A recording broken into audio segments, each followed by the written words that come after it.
It's so important because we want to make sure that using the tool and knowing how to use the tool is not the barrier to them sharing their knowledge. Hi there, I am Monica Burns, and welcome to the new Easy EdTech podcast episode. As a former New York City public school teacher and current EdTech consultant, I started this podcast in 2019 to share my favorite classroom tech integration tips and stories from my experiences. Each episode offers practical ideas for you to try, share, or save for later. Be sure to check out classtechtips.com/podcast for today's show notes and resources. And if you're listening on Apple Podcasts, Spotify, Google Podcasts, or another favorite podcast app, you'll find the show notes link in the description too. This episode is sponsored by my Easy EdTech Club. I open the doors to new members just a few times a year, and you can grab your spot from July 20th to July 31st. It's a special monthly membership where I share professional learning resources for educators interested and excited about using digital strategies for teaching and learning. Learn more at classtechtips.com/club, or simply send me a DM on your favorite social media platform and tell me that you want a spot. Again, that's classtechtips.com/club. Today's episode is all about the power of icon literacy.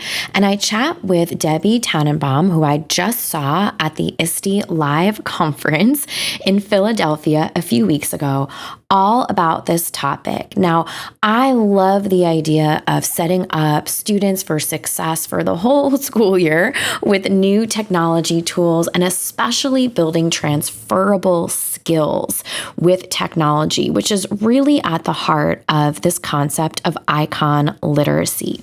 Let's jump into the conversation. I know you're going to gather some great tips from Debbie and what we talk about today.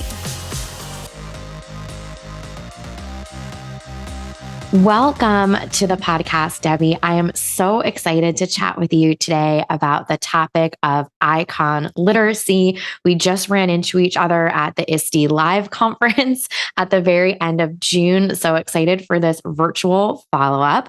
But before we get into today's conversation, can you share with listeners a little bit about your role in education? What does your day-to-day look like?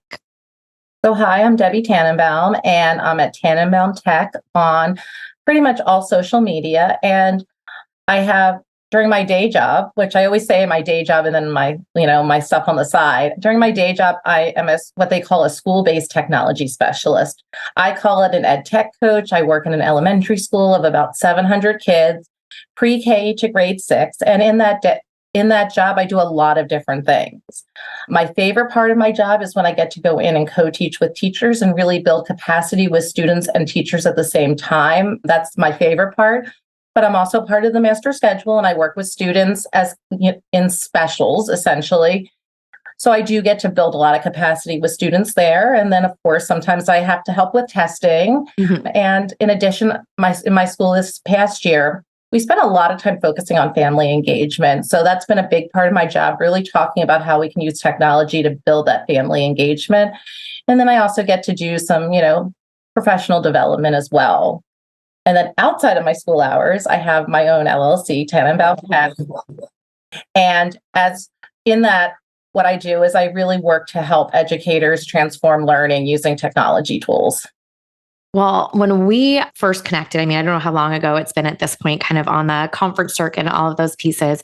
I know I was excited to chat about one area of your work, which is this icon literacy. It's something we've talked about on the podcast before, not super recently, but it comes up a lot when we talk, around transferring knowledge or moving from one space to another, which for students of all ages is so important, especially for younger students too, who are jumping into digital spaces for the first-ish time. At least maybe in an academic setting when they're in school. But for those who might not be familiar, can you explain what icon literacy is and why it is important? Sure. Well, when I first became a tech coach about 5 years ago, I had never worked with younger learners. I had mostly worked with fourth and fifth graders, some middle school kids. And so when I started working with my kindergartners and my first graders, I immediately found lots of challenges. I talk a lot about when I present about playing educational whack-a-mole, where you help one kid and another kid pops up, and it just keeps going and it's exhausting.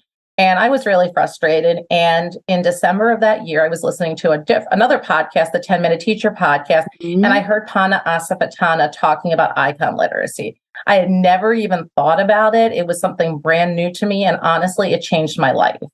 I reached out to her. She shared her PLC 18 talk, which I'm sure we'll link in the show notes. And as she was talking about it, I was like, wait a minute, this makes a lot of sense. And I started doing things differently. I started noticing how icons were everywhere.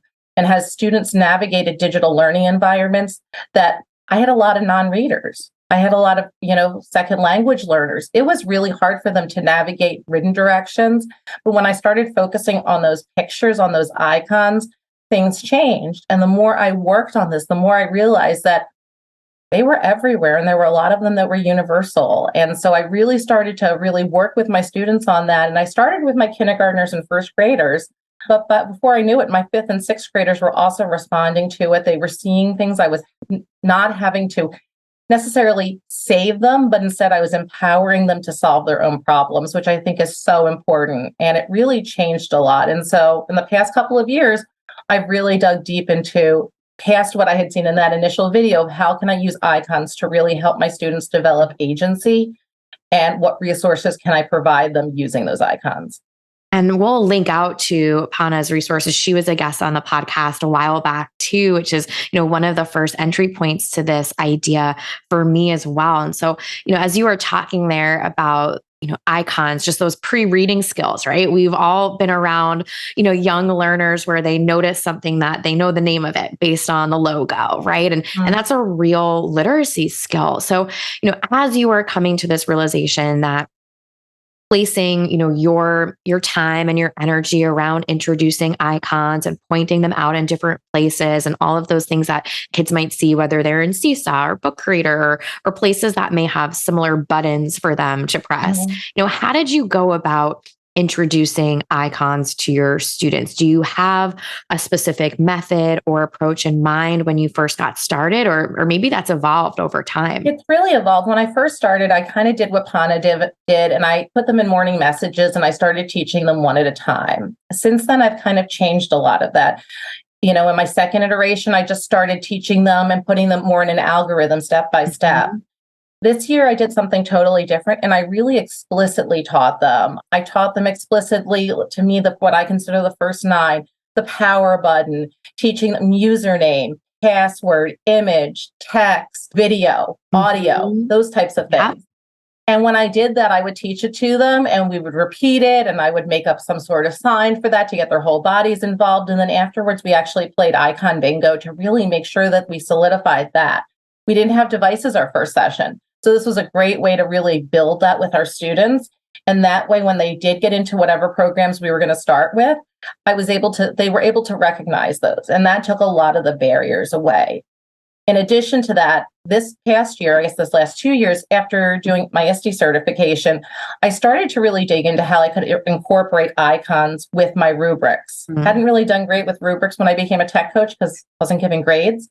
And so I created something that I call an EDU Rubicon, where on the left side, the icons are there, and then on the right side are their criteria for success. So even if my kids are non-readers, I can still say, did you use these to do this? And it really helped my students and empowered them, because before, when I was just giving them a list of icons, it didn't connect to content. But now it connects to content, and that's been a really powerful thing.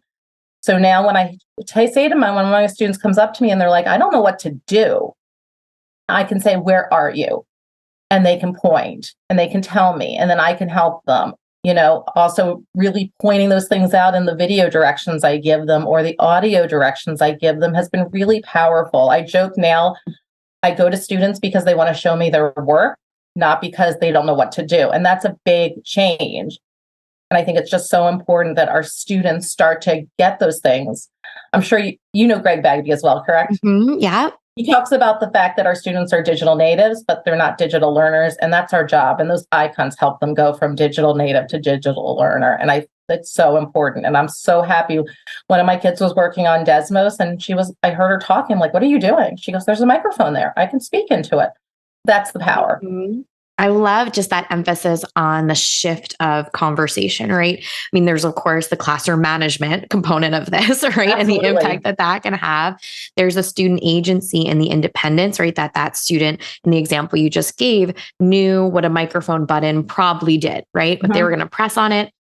They could guess, or they could make, a prediction on what would happen if they press that, or they assume there must be a video component of this thing that we're doing because they see it in so many places. So that idea of building student independence that can transfer across devices, we know is important at all levels. And, if there's someone who's listening to this who may see some of the same struggles or challenges that you observed with your younger learners and wants to scale this beyond early elementary, what tips would you give to an educator who wants to kind of think maybe at upper grade levels? Well, I think it's really important to make sure that you pick a tech tool that really incorporates a lot of choice inherently inside of it. When I think about those tech tools, I think about tools. You and I both really like Book Creator. I like a program called Wixie that's also excellent. Tools like Canva, tools that they can use multiple things with, and start with one tool that can do lots of different things and really make sure that the students understand. When I teach a second tool after doing that first one, I show them, okay, this is what text looked like in that first tool. Now look at this. What do you think? And making those connections, because not all tools have the same icons. I wish they were all universal, but it still gives them enough to make that connection. So really thinking about what your students can do, really making sure that you also give them those opportunities to collaborate inside of the tool. That's something a lot of people can be scared of. But if they're collaborating, then they're also helping each other. And that builds agency as well, because their first thing is not always to raise their hand and ask who's ever in charge. But really looking at things like that. Flip is another great example because it gives us lots of different ways that we can share our learning.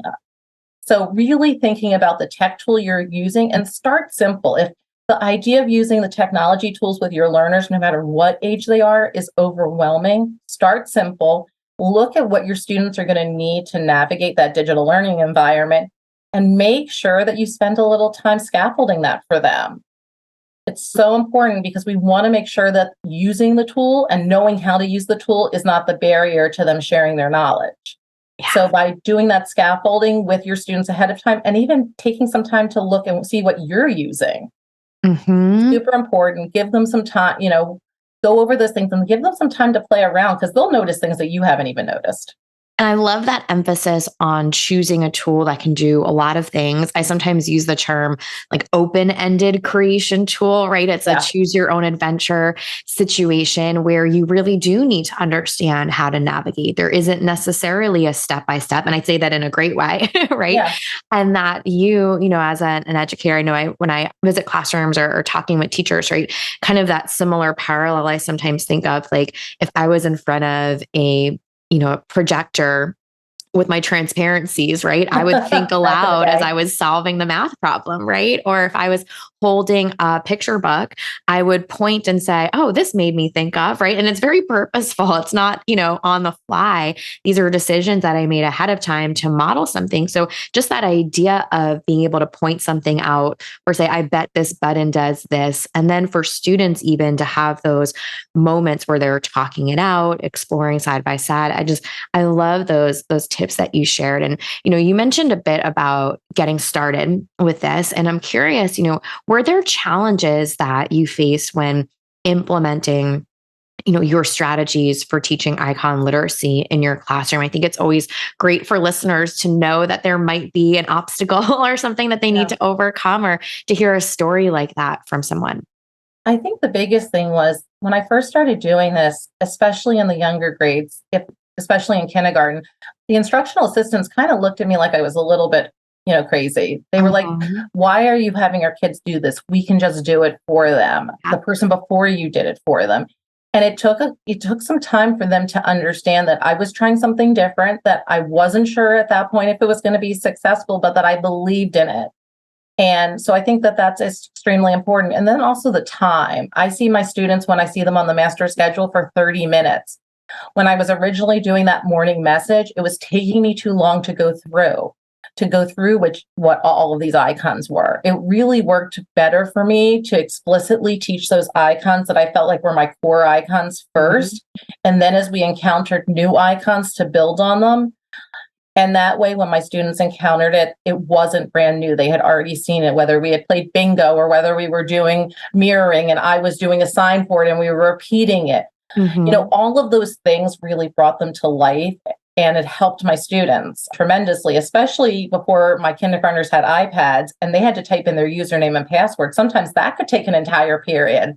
But in having them know what's a username versus what's a password, what those things look like on their computers was so important. And a lot of times I think as adults, we don't think about it because we just do it. Yeah. Yeah. And just that idea that you're introducing a really specific type of vocabulary here, things that we take for granted or that we assume kids really of any age would know because we assume they're doing this at home, right? Or we assume that they have access or they have access, but they might not have the same conversations about how to get into some place or understand what we're referring to, or even if it is something they do all the time, right? If we haven't made that connection to the specific vocabulary.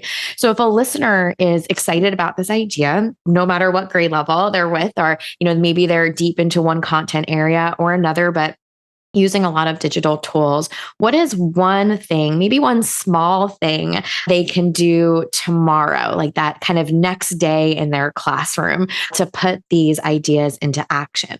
I think look at the tools you're using and then look at what your students need to do with them. And if your students are overwhelmed by too many tools, then pick the one that you feel like you can leverage the most. I think that's so important. And whether it's a free tool or a paid tool, that's irrelevant. Obviously, if you don't have funding, then stick with a free tool. Like a free tool like Flip does a lot. Book Creators Regular does a lot. You need to find tools that you can use. Canva's free. Try to find tools, Adobe Creative Cloud Express. Find tools that can do a lot of things and really leverage that with your students. Make sure your students see the opportunities in that, because when you do that, you're also giving your students universal design for learning and you're just improving your general teaching in general. So I think that's super important to do. And then once you find that tool, really make sure that your students know how to navigate it. Make sure that they can recognize what those things are. Say, I'm going to do this. Where do you think I need to click? And make sure that they understand those things, because we assume that they do, and you don't. And if you do that, it's amazing how when you go to the next tool, they're going to make those connections automatically. We were using Wixie with my students, and one of my kids came in one day and they were so excited. And I'm like, what's going on there? Miss Tannenbaum, we did Wixie, but it was with a pair. Well, they had learned how to use Peridot, and that's awesome. They had made that connection. And that only happens by doing it explicitly. It helps all of our learners, especially, our English language learners and our pre-readers, but it helps all students. Yeah. And I think that emphasis on really setting everyone up for success, choosing that one tool that's dynamic, that you can model, that maybe connects, right? Hopefully connects to something else students will experience even without you, maybe in another classroom, right? So are there any resources, books, materials you'd recommend for educators who are interested in incorporating icon literacy into their own teaching practice? Or maybe you can tell us a little bit about your book too. Absolutely. I was going to mention my book. My book's called Transform Techie Notes to Make Learning Sticky, and it was published on my birthday on May 2021, which is pretty cool. And in my book, especially in chapter 4, I spend a lot of time talking about nurturing student agency. I tell the story of my icon literacy discovery and how I've developed in that journey. And I really talk about things that you can help your students do. So that's an excellent resource for that. In addition, this year, I decided to do a blog series on my blog. I blog every other week, and then I have a newsletter that goes out the opposite week. And right now, I'm doing a series called the ABCs of Transforming Learning. In that, I talk a lot about things that can help. But one of those things, very beginning, is build connections between icons and content. There's tons of stuff in there that will help you to help your students, and that's available on my website, Tannenbaum Tech.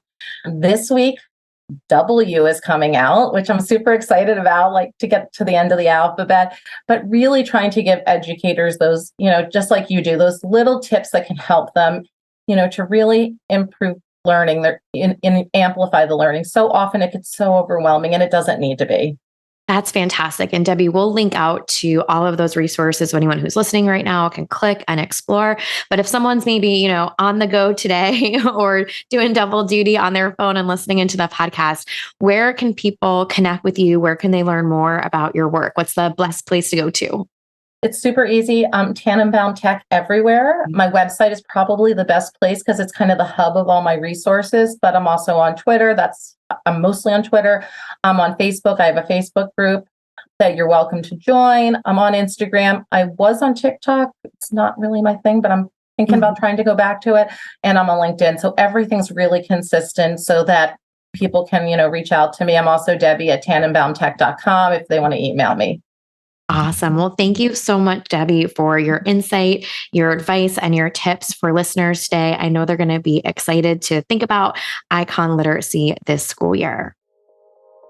It was so much fun chatting with Debbie today about this concept of icon literacy.